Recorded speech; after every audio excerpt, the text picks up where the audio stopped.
At the end of your life, what will be your legacy?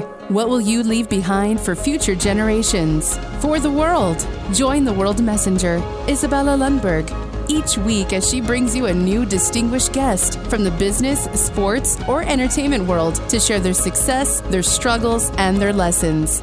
They will share their insights into current hot topics that affect everyone. Izabela facilitates an intimate, vulnerable environment to find the true value of humanity and real leadership. Are you ready for your legacy? The legacy that matters? Hello, my beautiful friends. It's Izabela Lundberg here, the World Messenger, and I'm welcoming you to the new episode of the Legacy Leader Show. I am super excited, as you guys can tell, there's my grin on my face, to have a special guest today. Edward Fitzgerald, the original Londoner coming from UK and most recently residing in LA. Serial global entrepreneur, innovative pioneer, that is focused on sustainable innovation.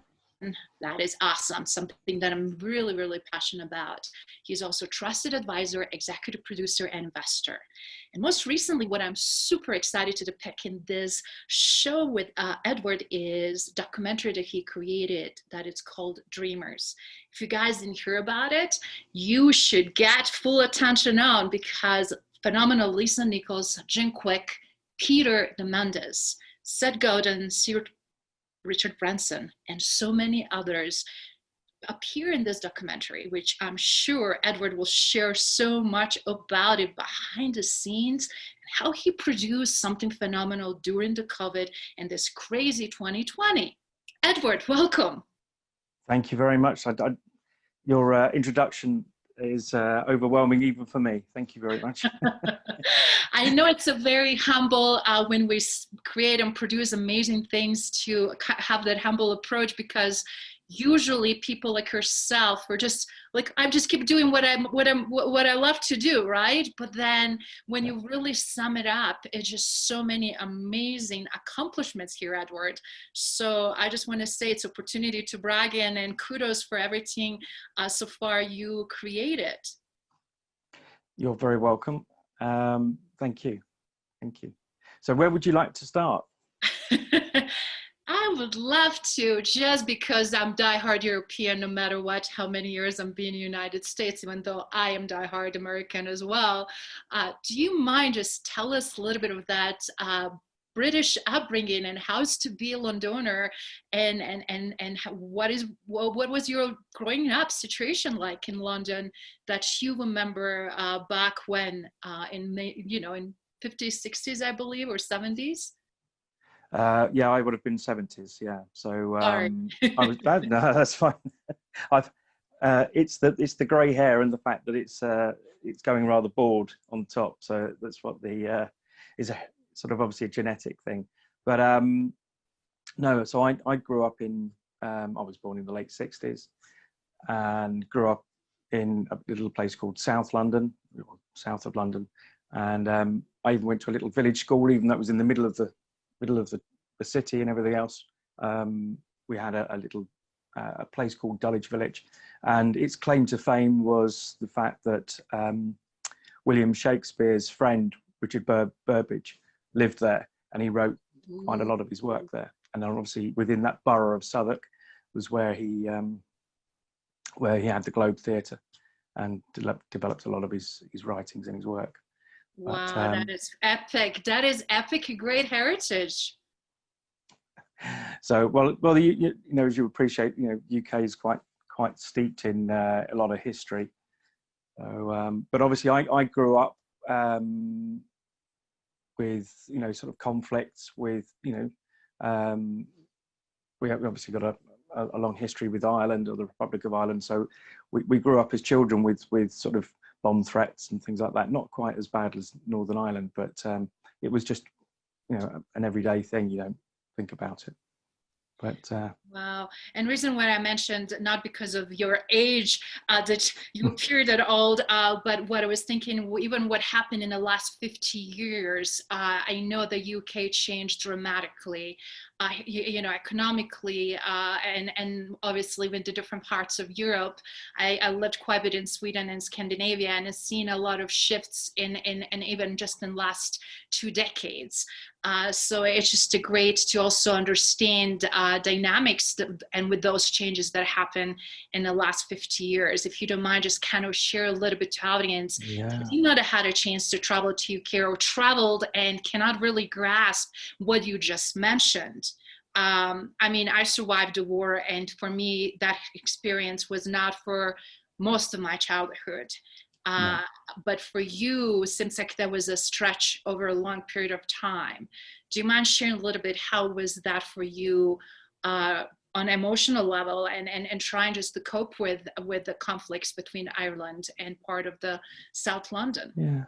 Yeah. Well, obviously they were quite. It wasn't like it was a full out war. There was, the bombers were quite convivial in terms of they would actually phone and have a particular tip off to the police force to tell them that there was a bomb there in the first place. So most of it was about not necessarily killing people, but just about creating disruption and everything else. So it's part infusing the fear and infusing the stress and constant reminder of uncertainty, right? So it's like, how do you cope when you constantly feel that fear factor, right? Yeah. I mean, I couldn't imagine being a child growing up in a war zone where you have got, whether it be the bomb blasts going off everywhere.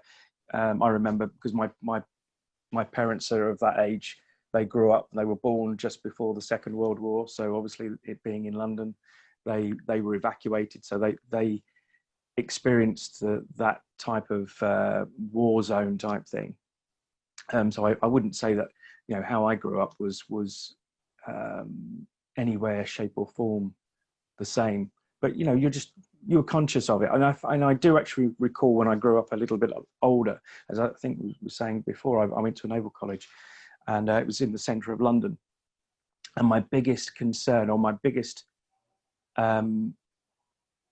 frustration, I think would probably be the best word, was the fact that we didn't have clear, back in the 1980s, we didn't have clear sacks, so that at a sort of big railway stations or whatever, where you would put your rubbish, they were generally dark coloured. So because people would hide bombs in the refuse bins, all the bins would disappear. So it was the fact that you'd have rubbish. I was brought up to not throw my rubbish away, but put it in the bin, and then finding that because of the disruption, because of the bomb threats constantly, that they would do away with all bins because people would hide bombs in them. And so that was one of the, I mean, it seems crazy, but that was one of the thoughts that I had growing up. It was like, I can't put my rubbish in the bin. I mean, just things that as a child you think of or you focus on, rather than the threat of a bomb going off or something of that nature. That is very a very interesting parallel, because and because working with a lot of people from different parts of the world, it's just a reminder as well. I remember when I was speaking with someone from Asia that they grew up in Vietnam, and they were worried about mines in certain areas that they could not deviate from the paths because they never knew where the bombs might explode, because there's so much hidden bombs from Vietnam War, for example. So it's so interesting dynamic there. So do you mind sharing then what happened, what over the time, how certain things got resolved, or at least in some ways better with some of those situations that you were facing? I think we were more aware of the fact that a lot of the daily threat was more in Ireland itself, Northern Ireland. So whilst London was a target, it wasn't the same level of conflict that you would see on a day-to-day level.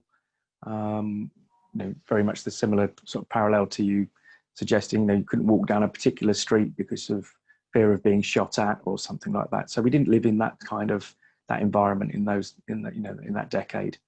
But certainly, I mean, I think that the whole world has changed in the last 50 years. When we were doing the filming last year, it was the 50th anniversary of the first moonwalk, and my mother reminded me that I was, I think it was 8-9 months old, and I saw that on the television when it was broadcast, and it just brings home to you sort of not just technological innovation that's sort of been exponential over that period. It's the creature comforts that we come to expect in the Western world, where you've got electricity. I grew up in the 1970s and 80s when we would have constant power cuts. I remember queuing for petrol because of oil prices going up, and just all sorts of things that even 30 years ago that were commonplace that we don't see now, in terms of shortages of electricity or supply of materials. Things that we take for granted, and I think this has been phenomenal contrast, because this happened in London, guys, and 70s and 80s, and when you look at here the landscape, what is going on in the United States and what other people already experience in terms of hardship and difficulties and ways to learn to adjust and adapt for those changes. It's just remarkable, because right now we're seeing not only COVID, but also social economic huge shift in current society. Just let's depict United States, and a lot of people just simply don't know how to navigate that. So it's a great reflection and great reminder that even through countries that you would think they're superpower and top 5 countries in the world, they went to different stages of the growth and contraction and expansion, as well hardships that are showing up on the most basic levels. Yeah. So that, I mean, that's one of the things that obviously is hardships are now measured by the younger generation as to whether they've got access to internet, or they have access to things that were not commonplace, or a mobile phone, or the fact that when you do have usually if you do have power cuts, but those are quite commonplace in certain parts of the world, because you've got electrical storms, and it's what you grow up with. So I think it is a common misconception of sort of through the various generations of, it wasn't the same as when I was alive, and the things that you do take for granted. And with my own children, I've got 3 young sons. During that period of lockdown, we were in the UK for lockdown, primarily because of other family that needed our support and what have you during that period. And it was, why can't we go out? Why, it was that whole conflict, and trying to relay back to them, say, well, think about all those people that should be confined to their homes, that don't have a home, that live rough on the streets, or perhaps they're in Africa. I do a lot of work in Africa, so I know that electricity isn't a common factor. Most places, it's only the shops that have got generators or some form of electricity that then have refrigeration. So they shop on a daily basis.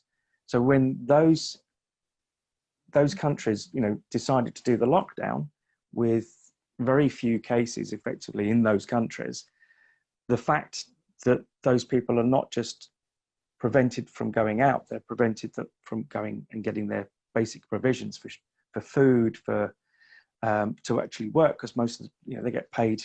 They do a day's work and they get paid. It's not like you're in a salaried job or something. So just try to reflect and teach, certainly my children around gratitude, the things that we take for granted that you should be grateful for, and just to be a constant reminder that it's not all about me.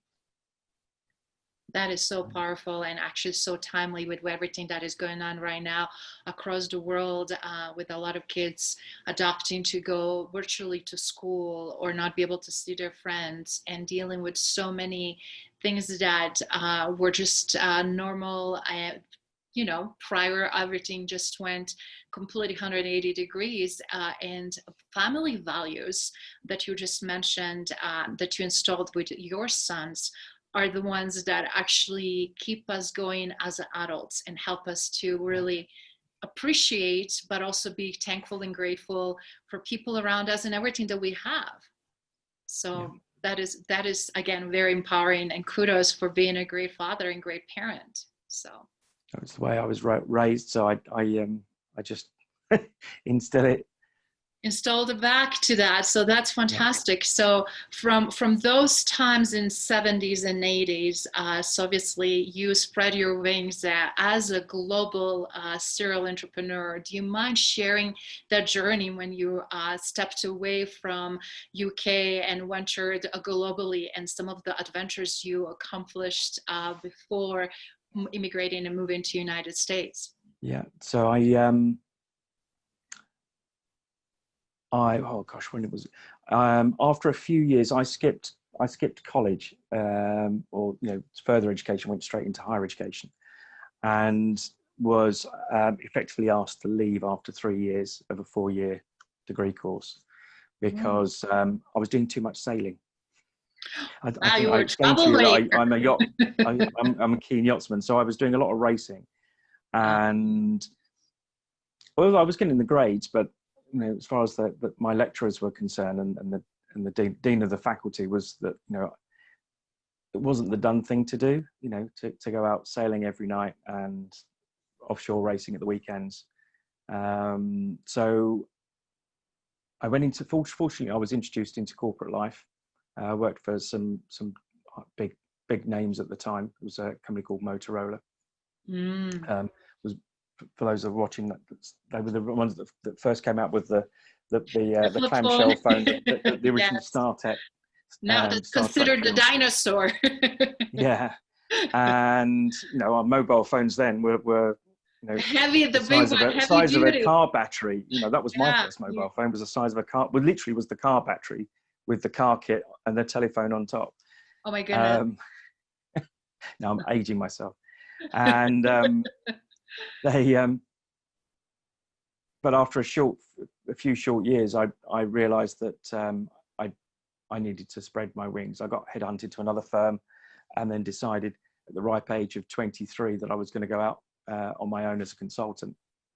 And I did very well. I had very good reputation within the industry, which is, looking back now at the age of 51, thinking, how did I have the tenacity to do that?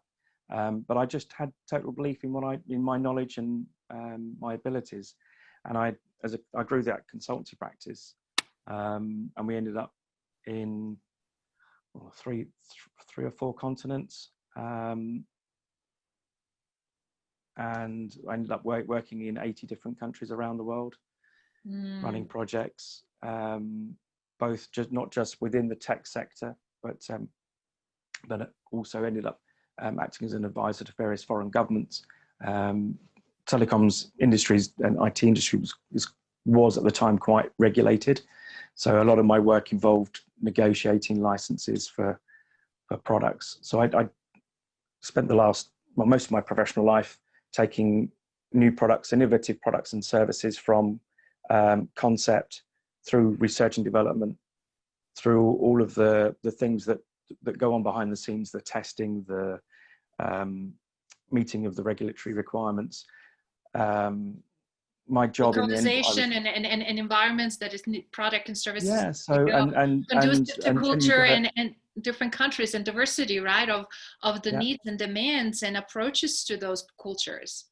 Yeah, and I think in the end I'd lost count. I think it was about 4,500 plus new products and services that I've helped launch and bring to market in 80 countries. So in those in the 90s, we were, the systems and the technology was building the internet that we have today. And but sort of fast forward to 2011, I was racing a friend's yacht and got hit on the forehead with a stainless steel ring, the sort of thickness of my thumb, at about 33 miles an hour, and had a brain injury. So I had a traumatic brain injury. We finished racing because I'm quite competitive, but it was quite evident I'd had a brain injury, but I was misdiagnosed and was being treated for concussion initially. And then it took 4 months to get referred to a neurologist. And then so just to give you some context, apart from intense headaches and what have you, I'd lost my memory, or lost the connection to my memory, learned memory. I recognized family. My 2 eldest sons were, well, they had been about 2 and 4 at the time. Wow. And but I was left with hypersensitive hearing, taste, and smell. I think the hearing was the most excruciating, because obviously with kids, young children shouting and the headaches, it was just was quite stressful.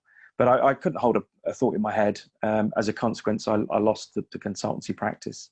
I just couldn't manage the day-to-day running of the business. I'd already restructured because of the dot-com bubble, and we made the team virtual. So at the time I was running projects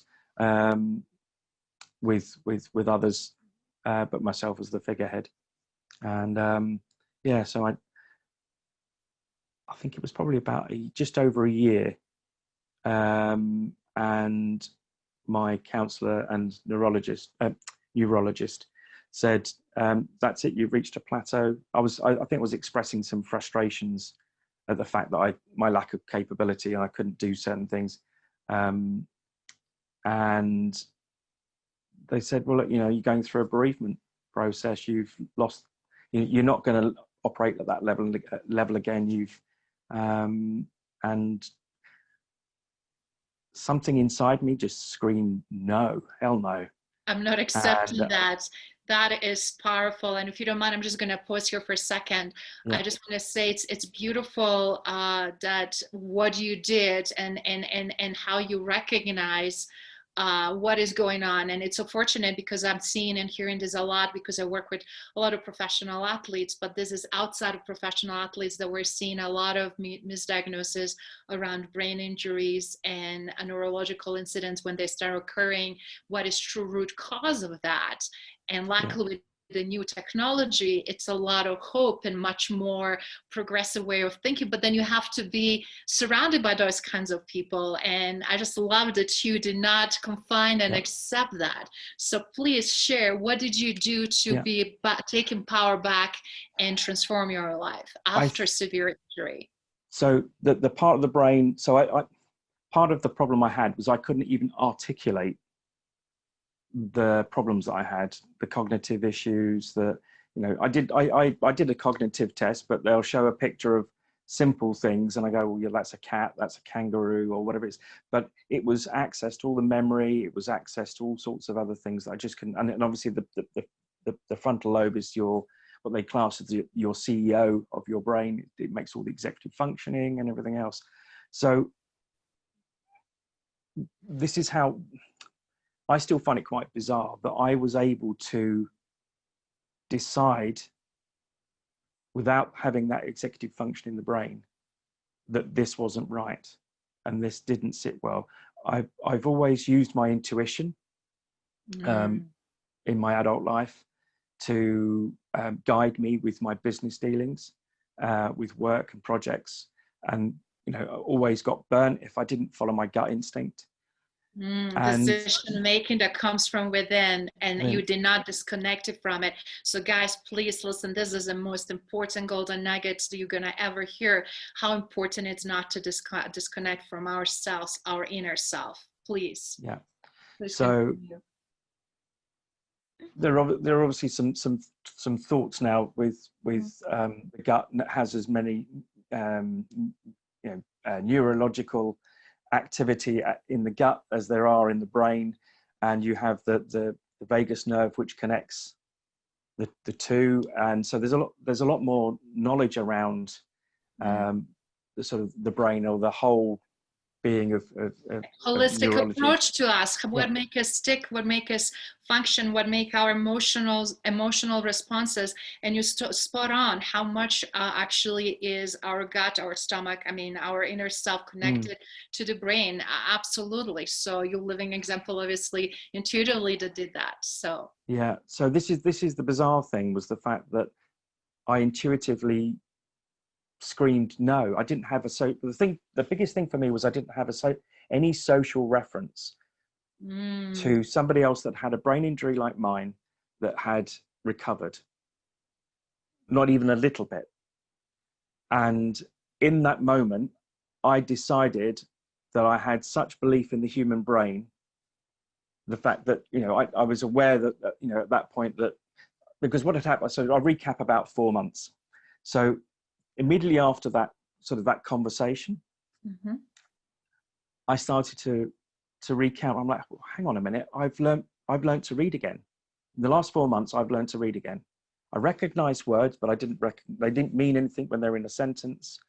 And when I did try to read things, it certainly, one, it didn't make any sense, and two, I couldn't recall what I'd read. So I used the memory literature issues as well. Yeah. So I used the literature that they give out, as, you know, to describe to your loved ones. Okay, this is the area of the brain that's been affected. These are the issues, that this is how, you know, the problems that manifest themselves as a consequence of that. So I use those really as a way of finding out how I could, working out for myself what the problem was, so I could articulate it, because it wasn't just one area of the brain. The fact that I had heightened sensory things, so, you know, taste, smell, you know, hypersensitive hearing. Fortunately, the taste and the smell have gone now. I still have hypersensitive hearing, and as a consequence of doing that and learning, it was that realization after I came out of that consultation, and thinking, hang on a minute, I've learned to read again in the last 4 months. And not only that, I can remember them. So my memory isn't, you know, it's not as though I've completely wiped it and I'll never have memory again. I've been able to recall new things. So I didn't have any other reference point. I just took everything that the neurologist had told me not to do. Wow. As my list of things to do. Fantastic. So you did not confined in the limited beliefs, in confined in I it. don't think I've ever been a conformist. Thought process, and you're a little rebel. Yeah, I don't think I've ever been a conformist. Served you very well. And there was a whole range of things that I mean, it wasn't an instantaneous thing, but it was in that moment that I had that revelation, and I just, probably the one and only time that all my memories have come back now, but that I had 110% belief in the human brain, and the fact that we use such a small part of it. It has effectively unlimited, unbounded capabilities compared to what we do with use of it. That I said, I'm going to be 110% better than I was before. In reality, my journey, I'm 1,000 times better, because I had to learn who I was. I used personal development to identify what my core values were, what made me tick, why was I successful before, what things did I do intuitively or just without thinking that I was good at, that I just put down to serendipity or something else. And I learned a huge amount about myself, but it wasn't linear. There was, you know, lots of ups and downs, but the biggest thing I think was the fact that we talk about disease. If you separate the words dis and ease, my brain, I think I had a lot of illnesses as subsequent to the head injury. You know, and I had colonoscopy, endoscopies, because I had pains in the stomach and I was passing out with intense pain. They couldn't find anything. I think these were all symptoms of my brain being at disease. Yeah, shooting some different signals and affecting Mm, other organs, and without looking you holistically, a lot of things can be easily missed. And yeah. and just one thing I want to just to pivot on this. This is so beautiful what you just shared, because when I used to rehabilitate people from all over the world that experienced the most horrible life experiences, of genocide, torture, war trauma, human Mm, trafficking, rape victims, all from over 100 plus countries. We have these invisible wounds, as I call it, which is very difficult and challenging to see the progression you're making. yeah. But when we start looking at as a human, as empowered and powerful and capable, and with the dynamics that we have of driving that inner mindset that we can heal, that we can get better, that we have desire and passion to get better, sky is limit. It's possible not only to rehabilitate, but also to, as you said, rebuild life and give yourself clean slate, and then rediscover, and then decide who do you want to be at this journey, at this part of your life. And Yeah. and please continue sharing, because I'm sure for so many listeners, as well, people that are watching this is tremendously Yeah. important. Specifically, Yeah. I'm sure so many of us can relate today what we're experiencing during these Yeah. tremendous forceful changes upon us. Yeah. So I'd always had this problem of my brains not switching off. So prior to the head injury, I would constantly have 2 or 3 different thought processes running around in my head. And quite often people thought I stuttered. It was because if you can think of it as a computer, all the processing power was running somewhere else, not on the speech, but thinking about what I was talking about, because I was already three thoughts ahead.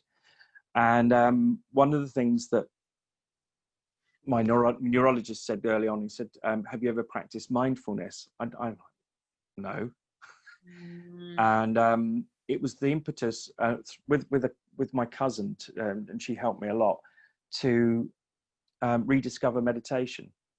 And I hadn't realized I'd been meditating, for the few years before the head injury. It was just my way of trying to get to sleep. I would just concentrate on my breathing, and I hadn't realized that was the basic form of relaxing and clearing, and sort of getting into a state where you would be able to meditate. So there was all sorts of things that I did, and I really did experiment. Being from an engineering scientific background, I'm used to experimenting. So I experimented on myself, lots of different techniques, lots of different things. I just learned things. I would read as much as I could. But do you know what was the biggest thing that set me on the path that I'm on now? Please, I would love to hear that. So it was the fact when I went through my core values, and I realized that I wasn't, for the 22 years before that, in my professional life, I hadn't been living in congruence with my core values. I had been working, making startups, multi-billion-dollar corporations, through helping them launch and reduce their time to market for all their products and services. And it was all about making people money. And I'd missed the point that my core values are around creating a better environment for humanity to live in. And so my core tenets now really are, I get involved with projects that I either have, or hopefully have, a win-win in terms of humanity, the planet, and as a consequence of those, getting those right, even within business, the profits come. You don't have to focus on the profits will naturally come.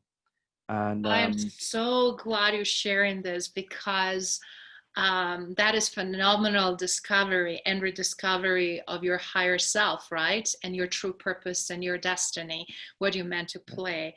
And as being not only studying and depicting leadership and leadership models, but also dealing with C-suite executives and people that are extremely successful. I early recognized how much that drive, that typical profit capitalistic mindset, and I'm nothing wrong with that if it does not have human element in it.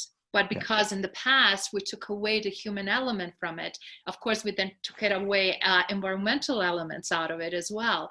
Those things created so much friction, so much pain, so much disease that manifested in so many different ways.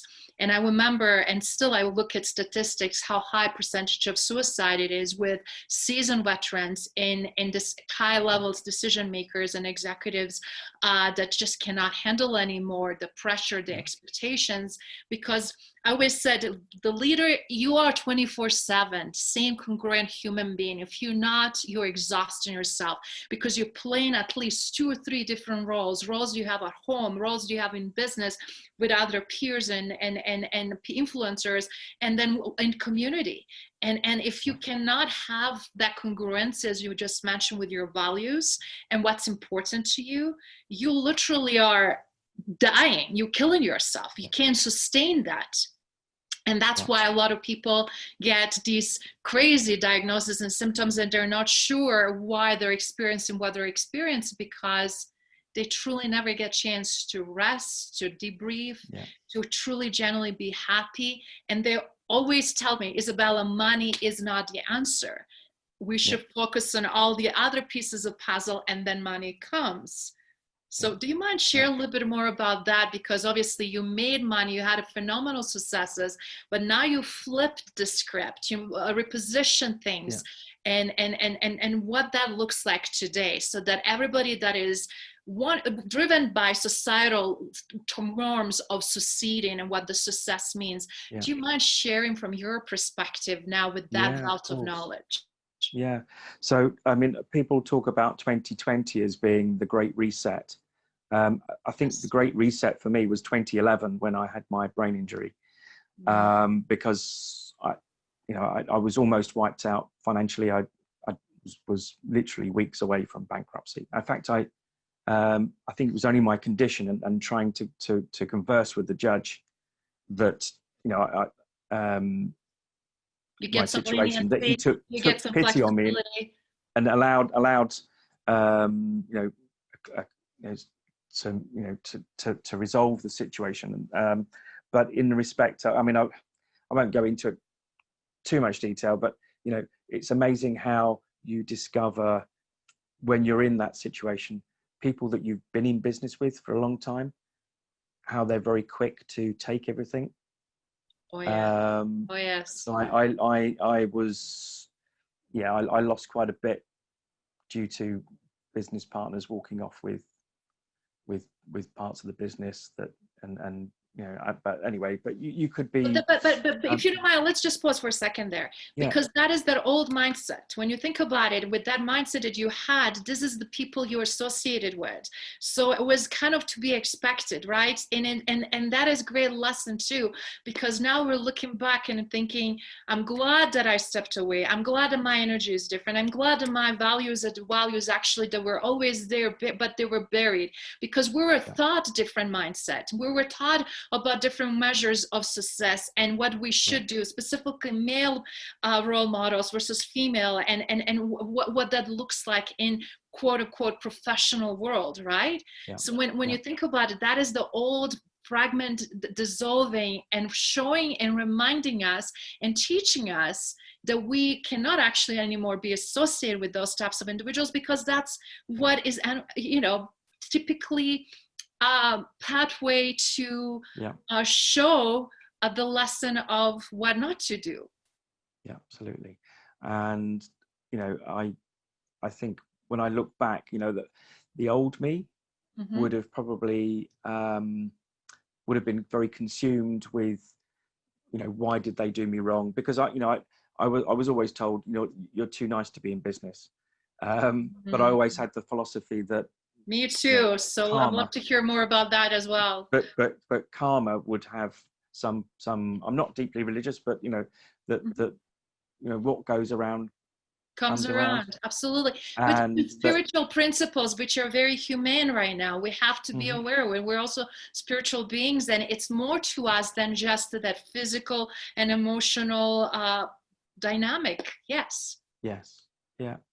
So I mean, just flipping back to the head injury, I didn't even know that part of what I because my memories would just come back every now and again, little snippets of schoolboy French or something, you know, and I discovered it wasn't until I had to do some research for the book that I wrote with Brian Tracy in 2015, 2016, that I discovered that there was actually a science called neuroplasticity. It's the brain's ability to reconnect neural pathways.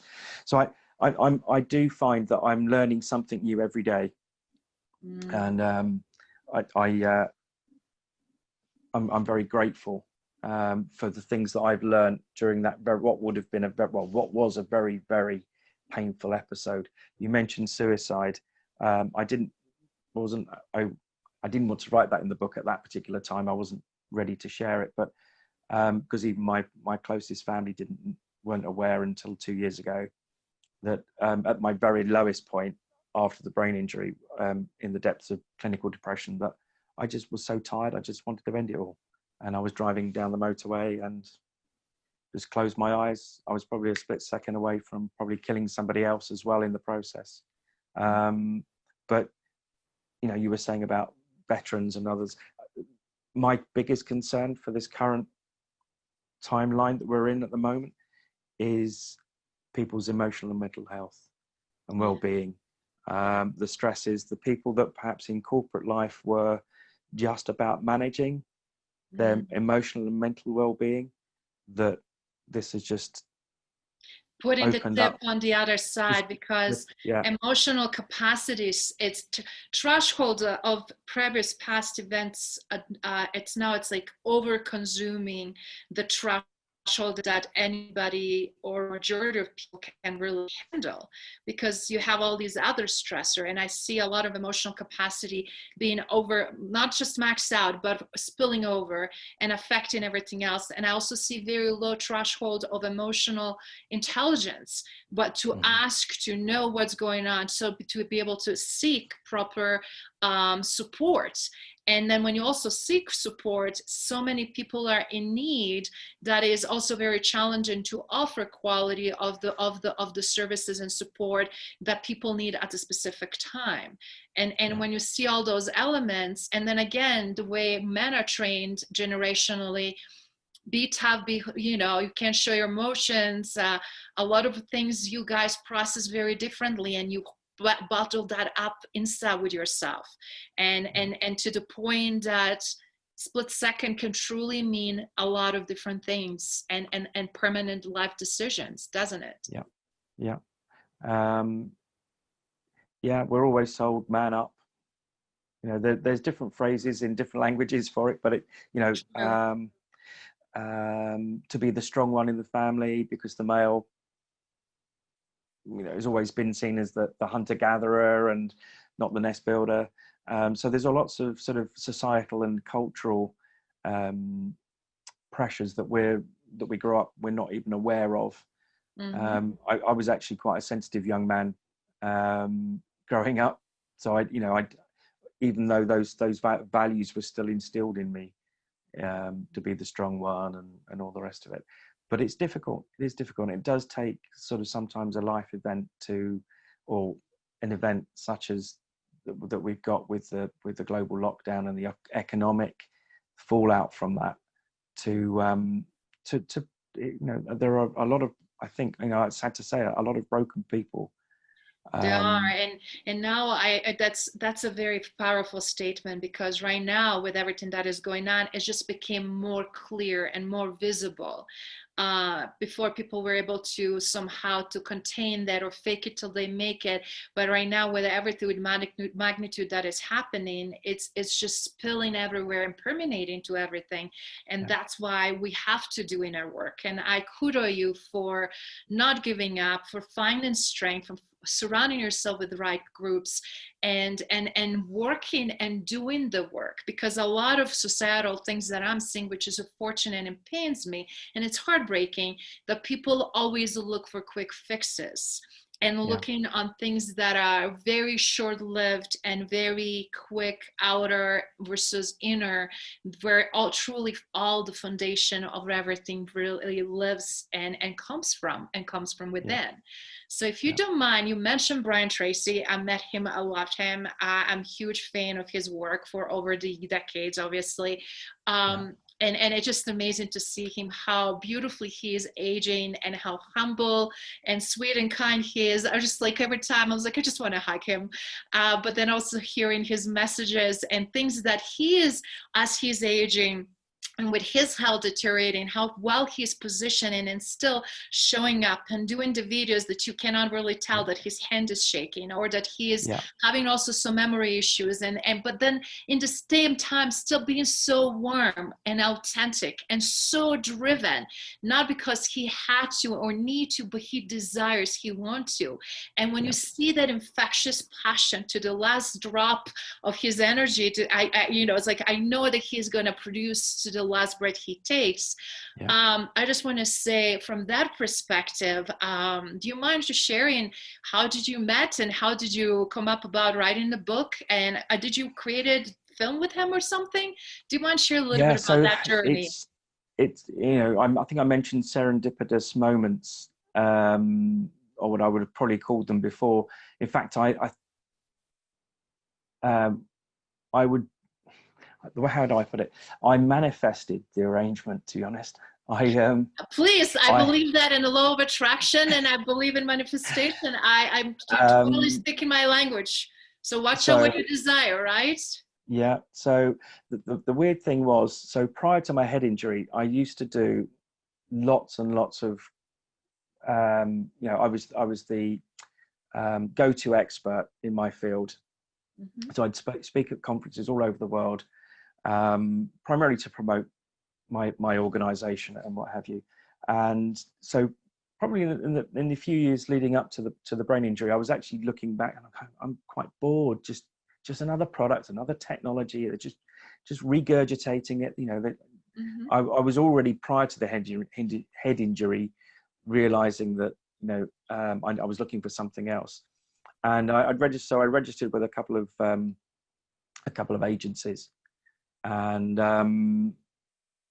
to be a professional speaker.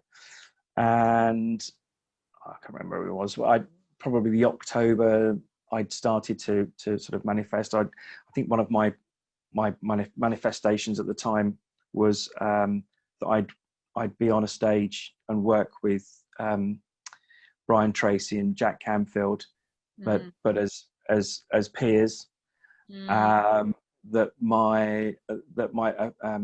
a film would be made of my book. And I tried to write a book probably 2 years, and I'd been picking it up and putting it down and what have you.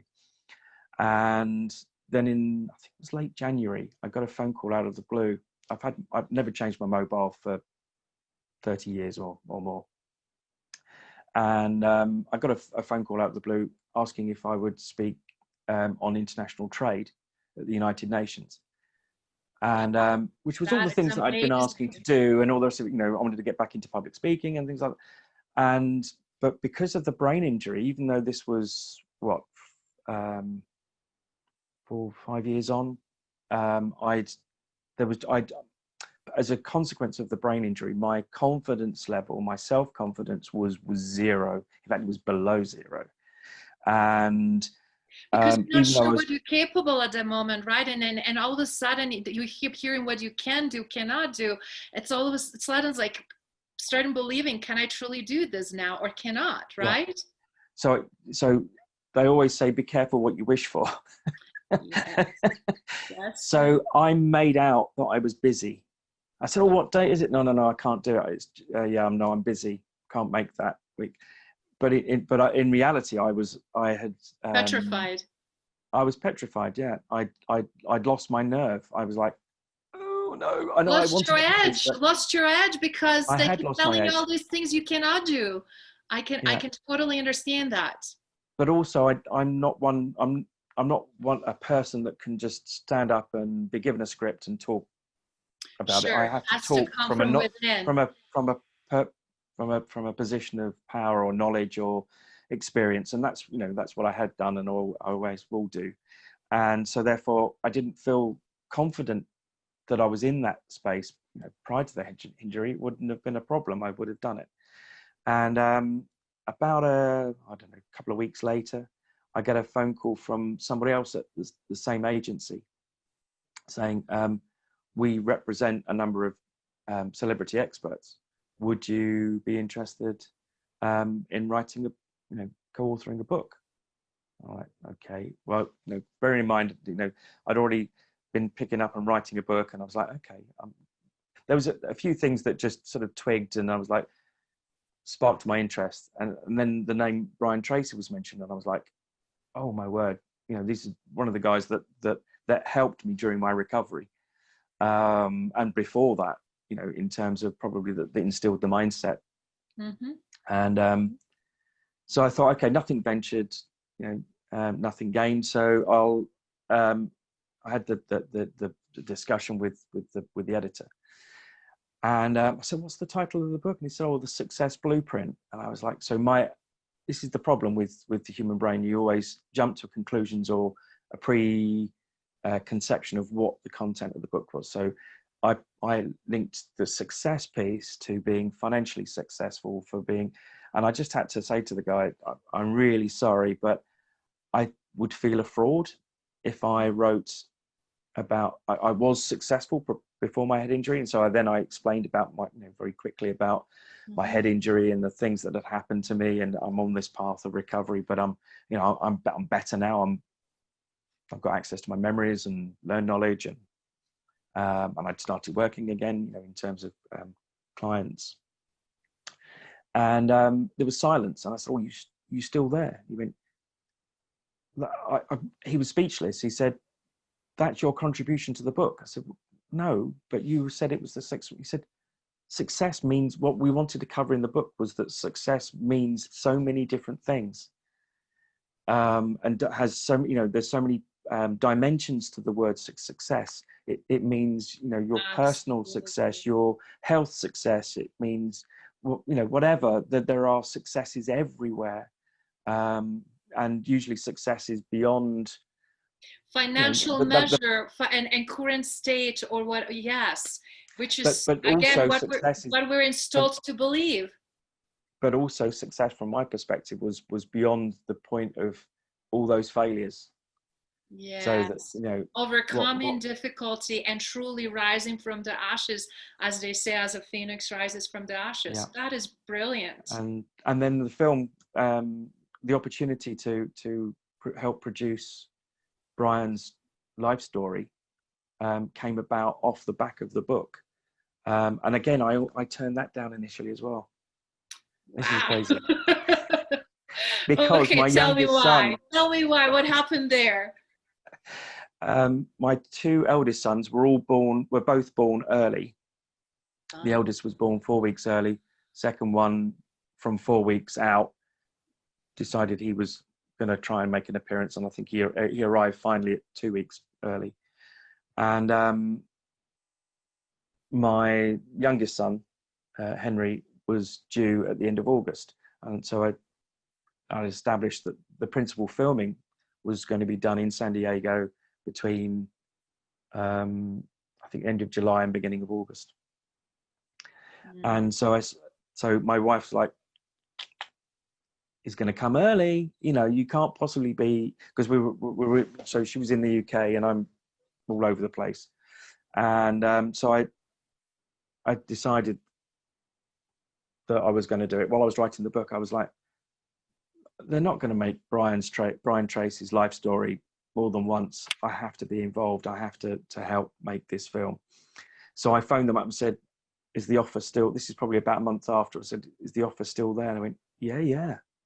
And so I engaged in helping bring his amazing life story to a much wider audience, to people that had perhaps only ever come across him in his 40, 50 years of work, perhaps, you know, in very small narratives like sales or something else, you know, they hadn't seen the Little whole of his life. slices, but not holistic, whole, beautiful, compound impact and a whole story. That's phenomenal. And so the film's called Maximum Achievement, which was his best-selling book and program, and it talks about the 7 mental laws, which, interestingly, only one of the 7 mental laws that Brian Tracy had developed was law of attraction.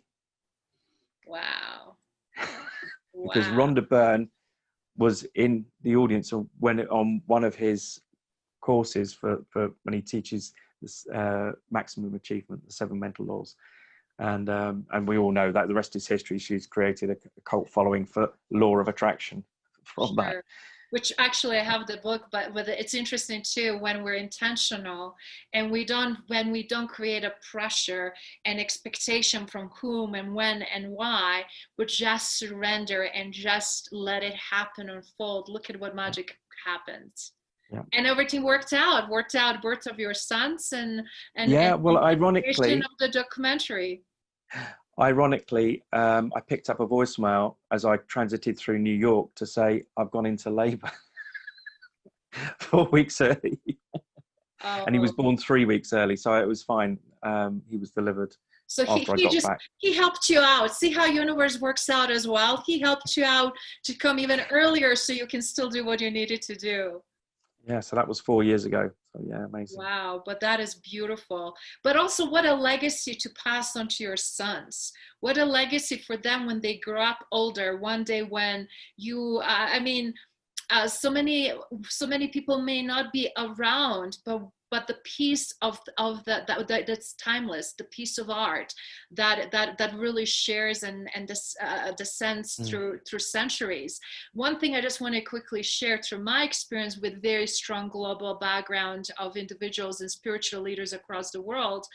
I remember my journey of 3 spiritual leaders from Dalai Lama, obviously Tibet, to Sufis in Africa, North Africa and Middle East, actually, and also Native Americans and in United States, specifically a Navajo tribe. I had 3 spiritual different leaders in different times in conversations, and all 3 said something extremely profound, which I want to share with you, and it's being shared in my book, The World Messenger from Fear to Greatness. Is this, when we're talking about success, but also how you measure men's success. And all of them said is raising the children, which you seems like you're doing already a phenomenal job in doing that. Not only just yours, but other children, right? How do you bring the wealth and knowledge and influence in different ways and means to support that, and healthy upbringing and keeping in life our world in better place, right? The second one is spoken word, which again, or pass it on generation, because in the past, there were not many opportunities to write the book. So people will be telling the stories. And right now we live in an era when we can do that. The digital footprint, the media, multimedia, which you're already doing. And the third one, what do you think it might be? Catch you off the guard. I will share it. The third one is something that you mentioned earlier, how important environment to you it is. Yes. Planting the trees. Yeah. And when you think about it, the beauty, I always remember my favorite park and seeing the trees that are at least 100+ years old and sitting in the shade of those gorgeous trees, just meditating. Again, something that you mentioned earlier, or just playing chess with a friend and having meaningful conversation and enjoying that breeze and motion and sun, and it's just things that are so simple but the most priceless ones. So I just want to pivot that, because not only brings that element of understanding who we are, but also what we're bringing on, what we're allowing to occur, and that law of attraction that actually allowed you to live in such a much bigger way and shape and form than a lot of times we even realize. Yeah. of impacting 3 billion people, and they'd already had the concept through Giovanni. He wanted the concept for the film Dreamer. Do you mind mentioning for our audience who Giovanni is, for the people that don't know? He is yes, a brilliant. I love him. Yeah. So he formed, I think it was about 4 or 5 years ago, at the Archangel Summit, and he runs that a lot. For his narrative, I guess, is really more sort of on the for serial entrepreneurs and global entrepreneurs, right? Yeah, and creating, it's all, the events are done for not-for-profit, in terms of a lot of the funds are plowed back in, and they give micro loans to those people that want to start up, or for startup ventures and what have you. And but my impetus for getting involved with the film was that I saw the vision, or how can I put it, aiding my vision of impacting 3 billion people worldwide is actually by having different strategies to say, right, okay, well, no, this is pre-COVID, this is pandemic, this is we're talking early 2019.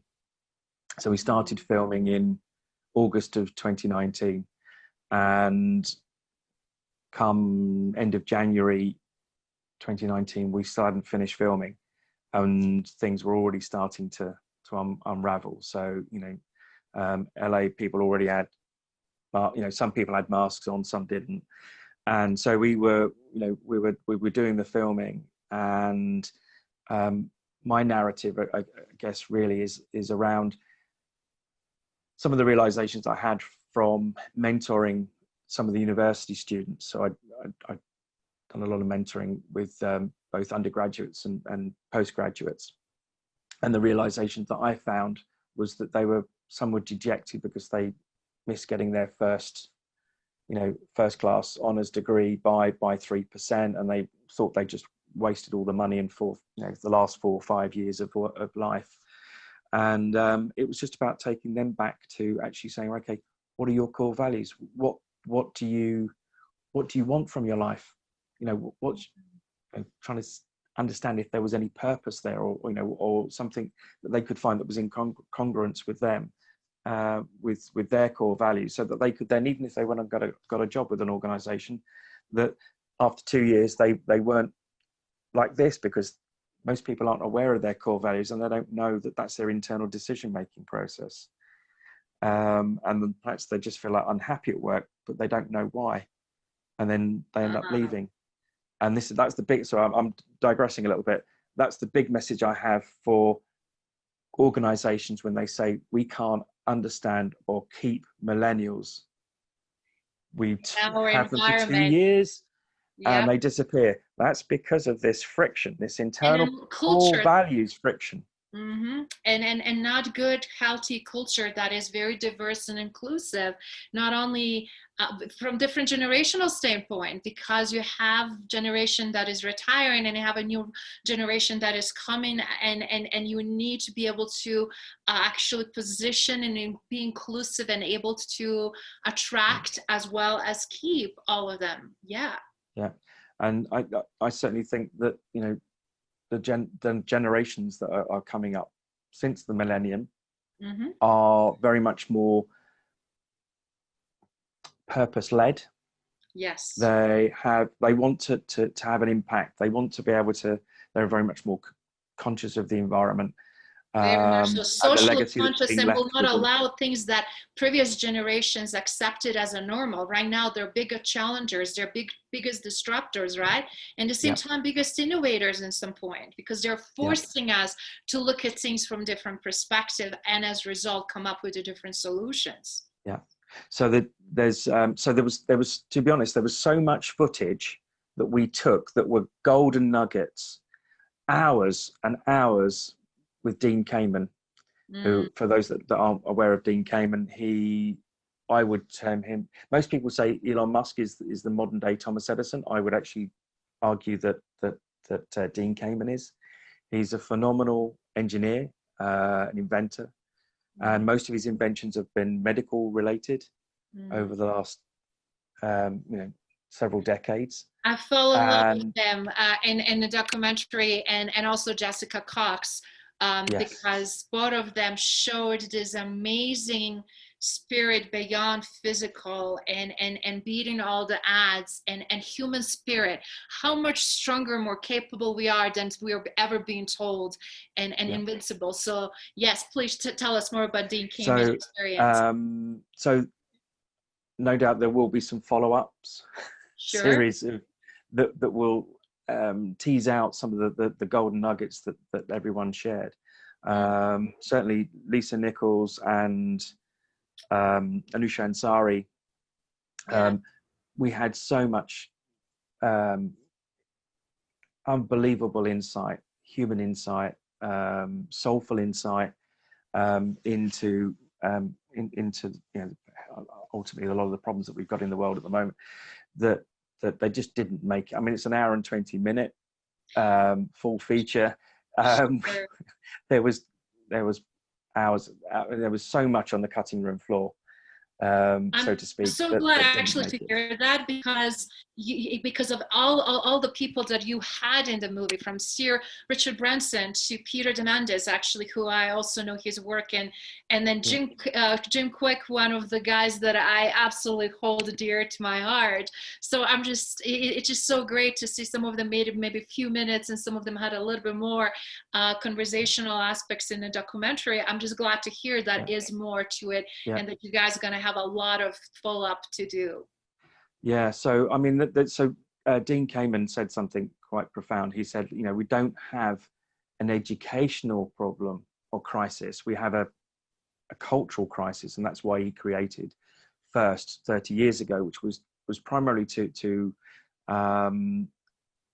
engage and enrich children to get more into STEM subjects, because it was found that there was, certainly in the US, there was they were way behind turning out their engineers.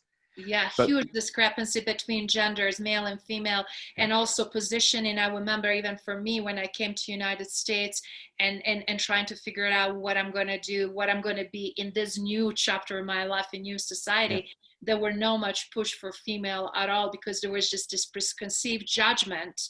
Who has engineer mind, typically men with this types of personality, they completely at the time took away anything that women would be capable of doing, which was horrible when you look at right now in retrospect. So a lot of my impetus is really sort of, I guess, so that without spoiling the film for those that haven't seen it, it's obviously still in pre-release. We did a week-long premiere. Yes, guys, because of the phenomenal. And I cannot say you have to see it. If you want to position and rediscover your dreams and get in that dreamer state, and also align yourself with amazing individuals that are doing phenomenal work in the world, what a great legacy. You have to, guys, pay attention when premiere will be. I mean, the real release. Do you mind telling us some of the dates and deadlines around that? 25th of September is going to be the full release. We're still, so I'm not quite sure when people will get to see this podcast, but we're doing daily showings now. So you can register off the website dreamer.movie to register for daily showings, and that was really purely because we'd had feedback that some people had watched it 4 or 5 times already. So I was getting messages, the director's getting messages. I'm getting messages halfway through, people watching the film saying, I'm in tears and the film hasn't even finished yet. It's been so moving for so many different people. And I think so the original thought process was that we would release it at the end of September at the Toronto Film Festival. But when we realized that wasn't going to happen, it's been pushed back a year, so the post-production team, and the editor who quite rightly has just got himself an Emmy a few weeks ago for another film, did an amazing job to plow through tens of hours of footage to create that we've got as a final cut of the film. And so it was pushed out early. We relaunched it on the 20th of July. And the impetus really was about the fact that we'd been in various countries around the world, have all been in lockdown for several months. When you're in lockdown, we're not just talking about sort of America and Europe and all the rest of it, where food, you can store it and you can, refrigerate it and it's not going to perish within a few hours. A lot of people were still in the survival mindset of where are we going to get the next lot of food from? Where are we going to get the next toilet rolls from? Silly things like this in the wider context of things. But the idea was that if we don't give people permission to dream, because you're in that survival mode, that survival mindset, the last thing you're going to be doing is thinking about the more artistic, the more creative aspects of your life. But also to feel helpful, because at those moments you start feeling very helpless. You start feeling very depressed, and this kind of gave this huge opportunity that this is temporary, even though it's challenging and difficult, guys. It was so uplifting to see it, and has such a great value during these challenging times and events. And it's such a great perspective and contrast what you just shared. Thank you for that. But so obviously the narrative around the world has been very much fear-based. Yes. And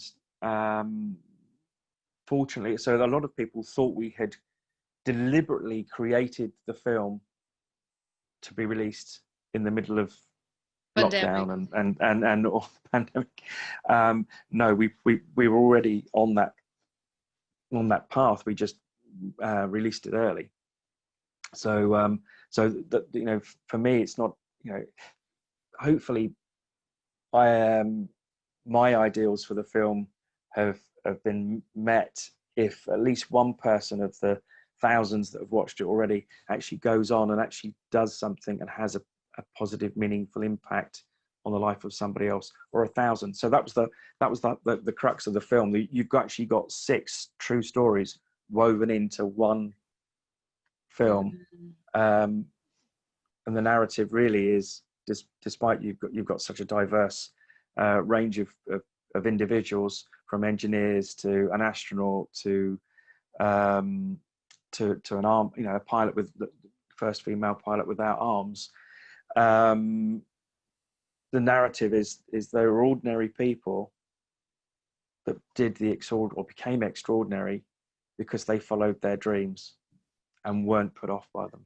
And also they, besides following their dreams, they restored beliefs in humanity, what we're capable of, because they beat all the odds. Everything you were starting to share in this podcast, in this show with us, of limitations that you've been imposed upon with your brain injury. And that is truly that invincible human spirit, which is so, guys, again, very uplifting and very good, very soothing. It's I felt such a soulful, so heartful, and really just affirmed it for me, my journey and where I'm headed and what I'm trying to do. And then again, law of attraction, not only to see it, but also to have now this opportunity to talk about it. And yes, guys, this will be released very soon, way before the official premiere on September 25th. So you guys can hear this and anticipate phenomenal, again, documentary that will help all of you that are watching and listening, at least to remind yourself what's important, rediscover or discover your own values and adjust them with the new environments and change, and also your dreams, because life is too short, guys. We cannot stop dreaming and not fulfilling those dreams, working towards those dreams, because sadly, so many people's lives cut short, as we know, due to COVID, due to world conflicts, due to so many issues, and we cannot justify anymore being idle or feeling like we're hopeless and we don't have a choice. One thing really that stood out to me is that every single one of us have a choice, and question is, what are we going to choose to do? So do you mind, and just in closing, one last message, a golden nugget for everything you shared today, and all your experiences, to say for all of those entrepreneurs or people that are trying to rediscover their dreams and their path forward, struggling with their own values or self-worth, what would be one thing you want to leave them with as a powerful message from you? It's a mantra that I borrowed from Sir Winston Churchill. It's never, never, never give in. And that has stood me strong through my offshore yacht racing, with everything that the elements can throw at me, through my brain injury, and life in general. And I'm so very, very grateful that the things that I learned as a consequence of recovery from my brain injury has enabled me over the last 8 months to be so strong mentally and emotionally, to actually support my entire family and friends and the communities that I'm in touch with through this very, very testing times, and that we are able to deliver something as beautiful as Dream a Movie. Brilliant. As again, law of attraction in action. What a great timing, what a great story, and what a great opportunity to have you again on the Legacy Leader Show today, Edward. So thank you again for showing up, sharing your beautifully yourself and vulnerably things you've been through, but also telling our audience and global listeners and people that are watching that we're so much more capable, stronger, and can do, and you're a living example of that. So thank you again. Thank you, Izabela.